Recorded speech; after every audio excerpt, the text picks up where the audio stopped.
नमस्कार दोस्तों, आज की वीडियो में डिस्कस करेंगे भारत कोकिंग कोल आईपीओ की लिस्टिंग डे स्ट्रेटेजी के बारे में। अब लिस्टिंग स्ट्रेटेजी के बारे में क्या एक्चुअल में फ्रेश बाइंग प्राइस हम यहाँ पे मेनली डिस्कस करने वाले हैं, क्योंकि आप में से 90 से 99% लोगों को यहाँ पे आईपीओ का अलॉटमेंट तो मिला नहीं है, मुझे भी नहीं मिला है। तो यार हमको लिस्टिंग वाली स्ट्रेटेजी तो वो होती है ना कि यार हमको आईपीओ का अलॉटमेंट आता। तो सबसे पहले तो आप कमेंट करके ये बताओ कि आपने कितना अकाउंट से अप्लाई करा था, क्या आपको अलॉटमेंट मिला है या फिर आपको भी मेरी तरह किसी भी अकाउंट में अलॉटमेंट नहीं मिला है।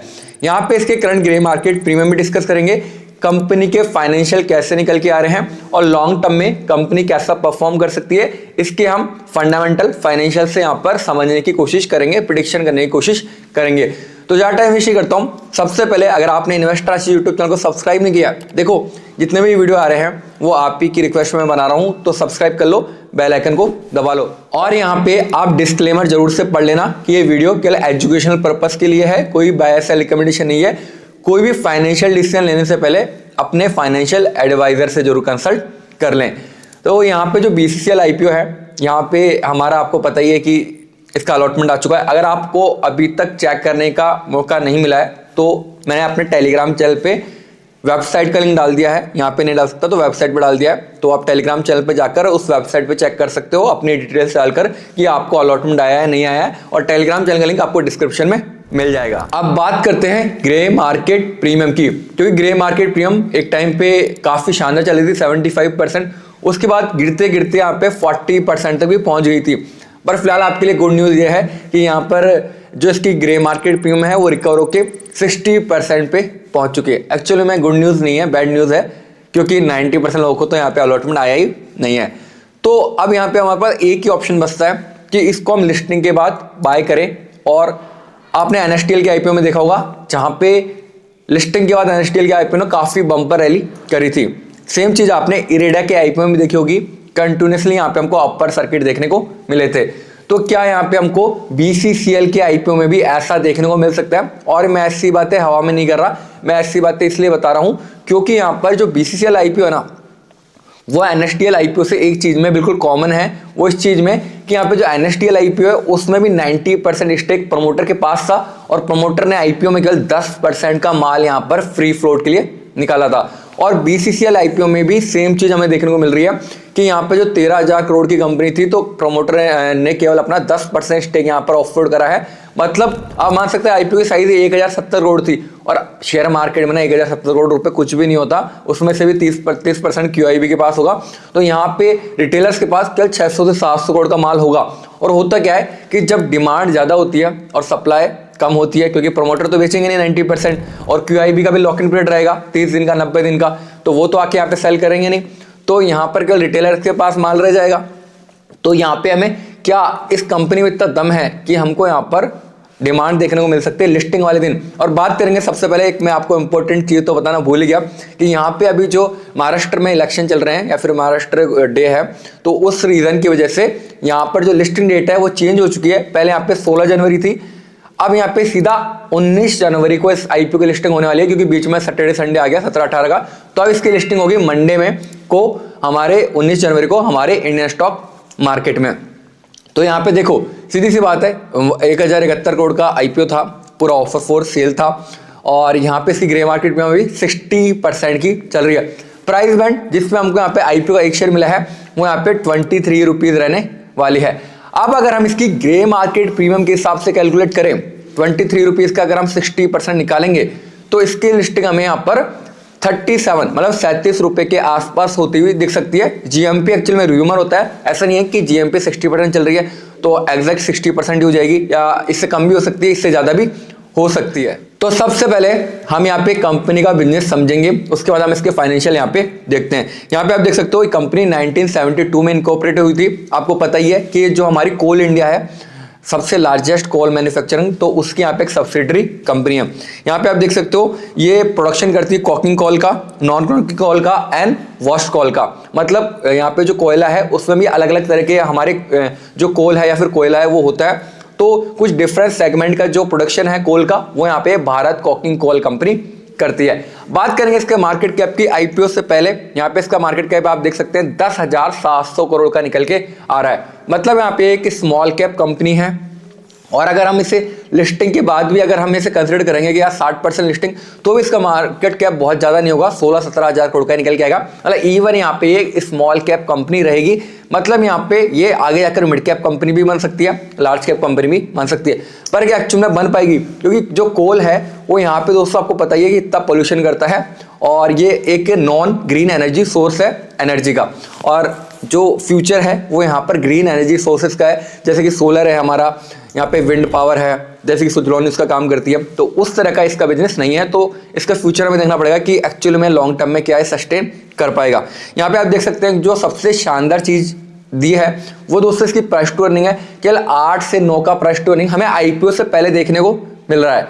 तो सीधी सी बात है, कंपनी काफ़ी सस्ती प्राइस पे अपना आईपीओ लेके आई थी, इसी वजह से हमें इसकी ग्रे मार्केट प्रीमियम में डिमांड इतनी देखने को मिल रही है। जबकि जो ओवरऑल स्टॉक मार्केट का सेगमेंट अभी जो ओवरऑल स्टॉक मार्केट का अभी जो सेंटीमेंट है वो काफ़ी खराब चल रहा है। आपको पता ही है कि अभी टैरिफ वगैरह कितना चल रहा है, तो स्मॉल कैप मिड कैप काफ़ी ज़्यादा क्रैश हो रहे हैं। उसके बाद भी इसने अभी 60% की ग्रे मार्केट में मेंटेन कर रखी है।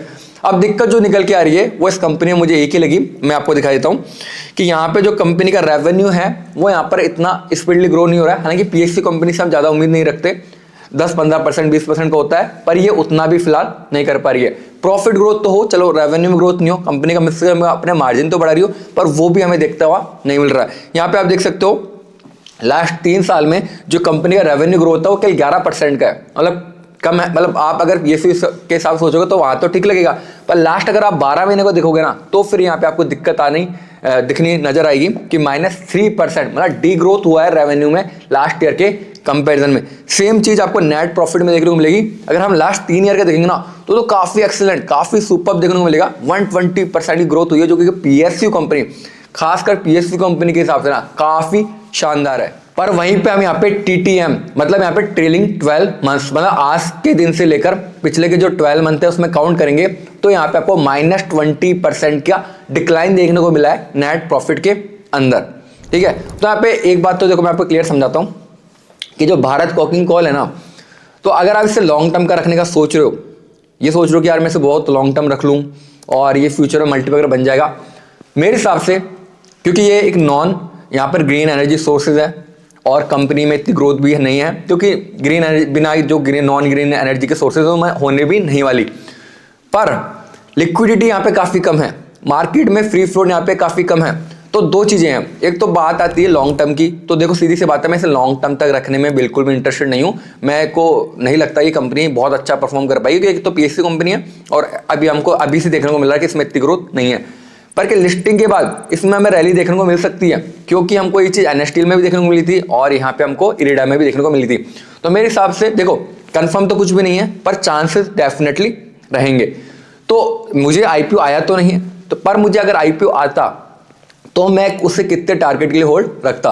देखो पर्सनली जीएमपी के हिसाब से 37 रुपये बता रहा है इसकी लिस्टिंग, पर पर्सनली अगर मुझे आईपीओ अलॉट होता, चाहे एचएनआई में होता, चाहे रिटेल में होता, मैं इसे फर्स्ट टारगेट एटलीस्ट यहाँ पर 40 रुपये का लेके चलता। 40 रुपये फर्स्ट टारगेट का मतलब है कि मैं अपनी 33% क्वांटिटी 40 रुपये बुक कर लेता। अब सेकंड टारगेट में अपना 45 रुपीज़ के पे लेके चलता और थर्ड टारगेट में इसका 50 रुपये पे लेके चलता। यहाँ पे मैं अपनी 33% क्वांटिटी अपनी बुक करता। मैं जैसे मान लीजिए मेरे पास 300 शेयर होते हैं, या फिर मैं आपको डायरेक्टली बता दूं जैसे 600 शेयर अलॉट हुए हैं रिटेल कैटेगरी के लिए बता देता हूँ, तो 200 शेयर मैं यहाँ पर बुक कर लेता 40 रुपये पे, 200 में बुक करता 45 पे और 200 में बुक करता 50 रुपये पे। और यहाँ पे मैं जब इसका स्टॉप लॉस रखता वो 35 का रखता, 35 का स्टॉप लॉस। और खासकर इस आईपीओ में इस कंपनी के लिए आपको स्टॉप लॉस लगाना बहुत ही जरूरी है। जो भी है तो जो मैंने आपको बताया, क्योंकि जरूरी नहीं कि जीएमपी के हिसाब से लिस्टिंग हो, तो ट्राई करना कि जो भी लिस्टिंग प्राइस हो उससे यहाँ पे 3% का आप स्टॉप लॉस लगा लेना। क्योंकि अगर आप स्टॉप लॉस नहीं लगाते तो फिर अभी तो लिक्विडिटी कम है और हो सकता है हमारे फेवर में फैक्टर्स नहीं जाए, तो फिर अगर आप लॉन्ग टर्म में इसको रखने चल जाओगे ना तो हो सकता है कि आपको पूरा पैसा यहाँ पे स्टक हो जाए, क्योंकि कंपनी में एक्चुअल में ग्रोथ देखने को नहीं है। और मैंने आपको बता दिया कि नॉन क्लीन एनर्जी सोर्सेज है, जिसे आज के टाइम में कोई भी यहाँ पर प्रमोट नहीं कर रहा, तो वो आपके लिए काफ़ी रिस्की हो सकता है। मैं ये नहीं कह रहा कि ये कंपनी मल्टीबैगर नहीं बन सकती, ये मेरा पर्सनल ओपिनियन है। तो आप अपने फाइनेंशियल एडवाइजर को कंसल्ट कर लेना अगर आप इसे होल्ड रखने का सोच रहे हो। मेरे पर्सनल ओपिनियन में ये स्टार्टिंग में आपको लिक्विडिटी मतलब डिमांड ज़्यादा होने के कारण या फिर सप्लाई सी कम है काफ़ी, तो उसके चक्कर में आपको रैली देखने को मिल सकती है, तो उसका फायदा आप ले सकते हो लिस्टिंग वाले दिन। पर यहाँ पे आपको ये देखना पड़ेगा कि आपको स्टॉप लॉस का भी ध्यान रखना है। अब बात आती है सबसे मेन इंपॉर्टेंट, क्योंकि आईपीओ तो यार बहुत कम लोगों का है, तो लिस्टिंग वाले दिन क्या हम इसे फ्रेश बाय कर सकते हैं? तो फ्रेश बाय का मौका मिल सकता है अगर मार्केट सेंटीमेंट अभी 1-2 दिन में कोई टैरिफ अगर न्यूज़ की वजह से खराब आ जाता है, इसकी लिस्टिंग यहाँ पे पुअर हो जाती है। 23 रुपये की इसकी आपको आईपीओ की प्राइस देखने को मिल रही है, ठीक है। अगर इस आईपीओ की लिस्टिंग 30 रुपये या उससे नीचे हो जाती है, ठीक है, तो यहाँ पे मैं फ्रेश बाय करने में इंटरेस्टेड रह सकता हूँ। तो देखो उसमें क्या होगा, आपकी रिस्क काफ़ी कम हो जाएगी अगर 30 रुपये से नीचे आप फ्रेश बाय कर दो। चाहूँ तो मैं इसे 31-32 तक भी कर रहा हूँ। मैंने इंस्टाग्राम पे जो वीडियो बनाई थी उसमें मैंने 32 तक फ्रेश बाय बताया था, पर फॉर सेफ साइड आप ट्राई करो कि 30 से नीचे हो जाए तो ज़्यादा बढ़िया है। जो लोग रिस्क ले सकते हैं वो यहाँ पे फिर 32 तक भी जा सकते हैं अगर उनको थोड़ी रिस्क लेनी है। और उसके बाद वो अपने टारगेट रख सकते हैं 5% का, 10% का, 15% का, ठीक है। और वहाँ पे अपने 2 से 3% का स्टॉप लॉस रख सकते हैं, क्योंकि मैं मानता हूँ कि काफ़ी अच्छे चांसेस है कि यहाँ पे एक बार लिस्टिंग के बाद भी रैली आ सकती है, क्योंकि इसका जो प्राइस ब्रैकेट देख रहे हो वो भी कितना छोटा है, 20 से 30 रुपए का ही है। तो ऐसे शेयर में हमें जनरली देखने को मिलता है। क्या इसमें मिलेगा नहीं मिलेगा इसकी कोई भी गारंटी नहीं है, तो अपने रिस्क पे करना जो भी करना है। ये जो मेरी मन की बातें हैं वो मैंने आपके साथ शेयर करी है। मैं आपका फाइनेंशियल एडवाइजर नहीं हूँ, ना तो आपका लॉस होगा तो मैं आपको देने आऊँगा, ना अगर आपका प्रॉफिट होता है ना आप मुझे देने आओगे। तो ये चीज़ माइंड में जरूर से रखना। बाकी आपको पता ही है कि चाहे कोई सा भी आईपीओ, चाहे एनएसटीएल का आईपीओ, चाहे ईडे का आईपीओ हो, अभी यहाँ पे ग्रो का आईपीओ हो,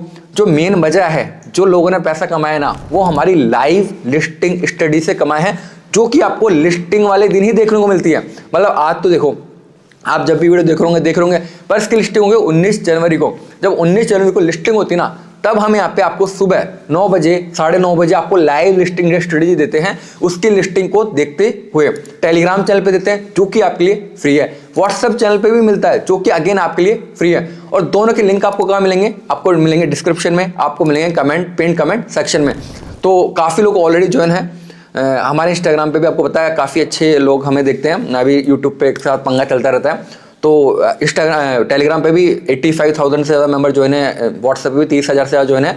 तो काफ़ी अच्छा आपको वहाँ पे सब कुछ देखने को मिल जाएगा। आईपीओ की सारी इन्फॉर्मेशन आपको बिल्कुल फ्री में मिलेगी, इस बात की गारंटी मेरी है। तो जरूर से ज्वाइन कर लेना। और अगर पॉसिबल हुआ कुछ भी अपडेट रहता है तो मैं यहाँ पे आपके लिए आगे आईपीओ की वीडियो तो बनाऊंगा अपकमिंग आईपीओ की। तो उसके लिए भी आप अभी जाकर इन्वेस्टर आशी यूट्यूब चैनल को सब्सक्राइब कर लो, बेल आइकन दबा लो और इस वीडियो को अपने सारे फ्रेंड के साथ शेयर भी कर दो, ताकि उनको भी यहाँ पे लिस्टिंग स्ट्रेटेजी का बेनिफिट मिल पाए। दोस्तों आज के लिए था इस वीडियो में इतना ही। मैं मिलूंगा आपसे किसी ने इंटरेस्ट वीडियो में, तब तक के लिए जय हिंद, वंदे मातरम।